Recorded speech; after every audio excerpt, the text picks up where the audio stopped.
Hey everyone, Mango7Roll here. How we doing today? Welcome to another episode of 3 in the Morning Epic 7. This is right after the Care live stream, and I'm really excited to bring this patch news to you. Big shout out to Tenha for doing a bunch of live translations as the live stream is going. Really appreciate it. Fantastic work.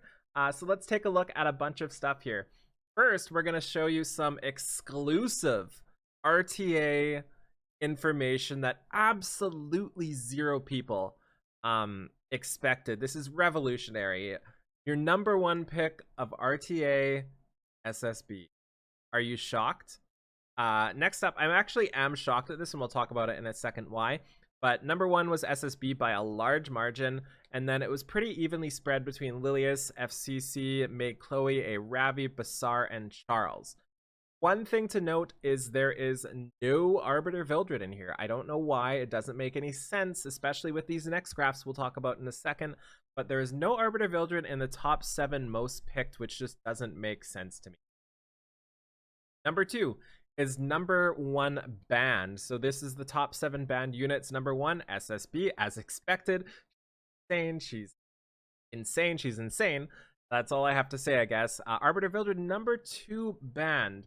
Very close to SSB 2. So what I can take from this is that means Arbiter Vildred was banned pretty much by far more than anybody else when they actually showed up, because he wasn't in the top 7, which means he was picked less than SSB, and he's almost banned as much as SSB. That makes a lot of sense there. BASAR, Oxlots, Meg Chloe, ML Ken, and well as some more bans. What this goes to show is even though somebody like Lilius is an insane unit and just really fantastic for a lot of things, she's not really banned too often because the other units are just so much more dangerous. And finally, top 3 first pick units. Number 1, prize SSB. Number 2, Arbiter Vildred, which again, no Arbiter Vildred in the top 7 most picked, so I'm really confused. Number 3 is BASAR. So interesting statistics, pretty much 100% exactly as we expected. There is nothing new in this. It's exactly pretty much like Arena was going to be, and nobody is shocked. So I think they really need to handle that some way. I'm not sure how. I really have no idea, but it would be really nice if it switched it up a bit.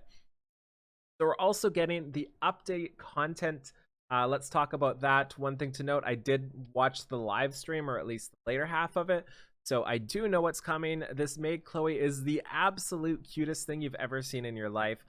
We are getting the City of Starlight Constella, which is the new story. The most important part of this, if you're a reward type of person, is the ring.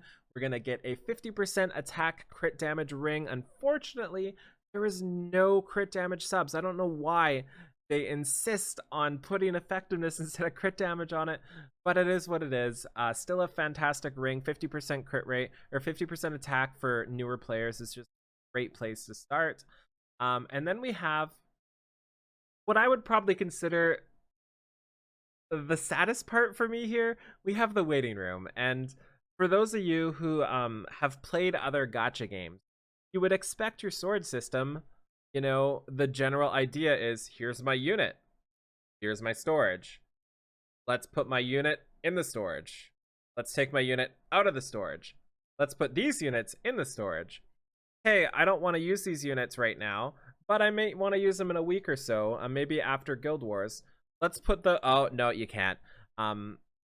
It's really weird. So they made it so you cannot put anybody with equipment on. That includes artifacts, that includes exclusive equipment, I would assume, into the waiting room. So anybody you put in the waiting room has to be naked. And I don't understand why they did this. It just baffles me that they could downgrade a simple system like this. I think, like, the only thing that makes real sense is it has to do with some sort of background programming issues, so they don't have to actually load individual stats of the characters. That's the only thing I can really think of. But every other game seems to be fine, allowing you to transfer stuff back and forth. And a lot of people are going to say, you know, you don't need to store characters with equipped gear. And I say think to the future. Think to the future when we have 100 150, 200 6-stars. It'll happen in like a year or two. You know, that's just something that's coming. A lot of people are already over at that 100 number now. I'm at like 60, 70 or something like that. Think about then when you've got so many people geared for so many different reasons, and you just want to like put them away so you have an easier time sorting through stuff, but you can't actually do that with equipment on. So that's a huge bane to this system, and I'm a little sad about it, but it is what it is. So the waiting room itself starts with 50 slots. You can then unlock it to 150 slots. It unlocks 5 extra per for 50 sky stones each, totaling to 750 sky stones to unlock all 150 slots. That's basically all it's saying here. I also think you cannot put penguins and you cannot put phantasms here, which is a little sad too, because that's kind of what I would want to use a storage for. Anyways, let's talk about the exclusive equipments. And this is, I think, the worst batch of exclusives we've got so far. Shadow Rose unfortunately gets effectiveness instead of speed. She also dispels one more debuff when using Spear of Darkness, which is okay. And then she has 2 CR manipulations with her skill 3, one of which gives her a CR boost, and one of which gives a +5, -5 to the CR boost and the CR reduction. These are actually all pretty decent. Like the 5% extra on either side is pretty solid, but at the same time, she's still 107 speed or something like that, and she really desperately needed that speed. So a little bit unfortunate there, but it is a buff to Shadow Rose as expected. We have my favorite EE of the week for the month, which is Sigrid, who I don't have, unfortunately. She got attack percent, which is probably the best she could have got. She has 2 increases to sever her skill 1. One is a 20% damage increase, and one is an increased chance to bleed by 20%. And then her smash, which is, I believe, her skill 2, changes her conditions to activate at 75% remaining health instead of 50% remaining health into the sever attack. So I'm not sure which of these is the best. I personally would probably use regular 20% damage sever, but I have no idea, to be honest, just because I haven't actually used Sigrid before. One thing I'm a little sad about with her exclusive equipment is there is no obvious PvP one, you know, like there's nothing that shouts PvP for me. Possibly this one, the bottom one here, to guarantee kills, but I'm not entirely sure. But that's what I think about that one. And then we have Achilles, who I think got shafted the most. Her magic design skill 1 is just going to be an attack down boost, which seems really unfortunate for an exclusive equipment. Her rapid cure just increases the amount she heals. I have no idea by how much. We'll see how useful that actually is. And then her curing prayer increases ER just of the caster, nobody else, which is a 50% ER buff for 2 turns when using curing prayer. So I'm underwhelmed by all of these pretty much outside of Sigrid's. I think Sigrid's is great. And I don't think I'm going to build Achilles still, and I don't think I'm going to build Shadow Rose because I don't have her, but I wouldn't build her anyway. But I would build Sigrid with that. Anyways, we're getting a Charles banner. So for those of you who didn't know, the last husbando, the last male we got that wasn't an ML5, the last 5-star one was Charles, and it was in like March or something ridiculous like that. So we're getting a rerun of Charles's banner before we get a second 5-star husbando after that. And I can understand because waifus make infinitely more dollars, like a lot more dollars than husbandos do. But would be nice to see Cowrick or something. And a lot of people just summoned, like me. I just summoned on Alencia and put in all of my resources into her. And I think Charles is quite a bit better than Alencia. I'm not saying I would rather have Charles, but there's a lot of people that play for power. And I feel bad for those people that invested in that instead of Charles. But anyway, we're getting the side story for Eulogy of a Saint. Read this if you haven't. It's beautiful. You definitely need to read this. We're also going to be able to sell equipment from the UI, which is just fantastic. I really like any sort of feature that doesn't make it so my bags are always full. This will pop up anytime you acquire something here. We're also adding the Star of Ezra, which was the skin from the last event, the Christmas event here, for 40 things instead of 60, which is kind of cool.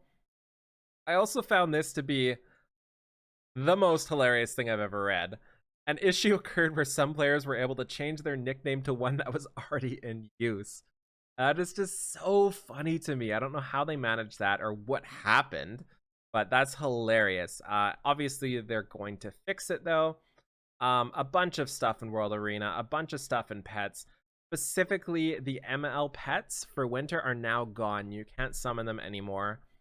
And there's a couple other, like, there's a bunch of other important stuff here, but you guys don't care about that. You care about this. Let me make this a little bit better to read. This is your boy, ML Tywin, and this is a husbando. It is, but it's an ML5, and he is pretty nutso for a lot of things.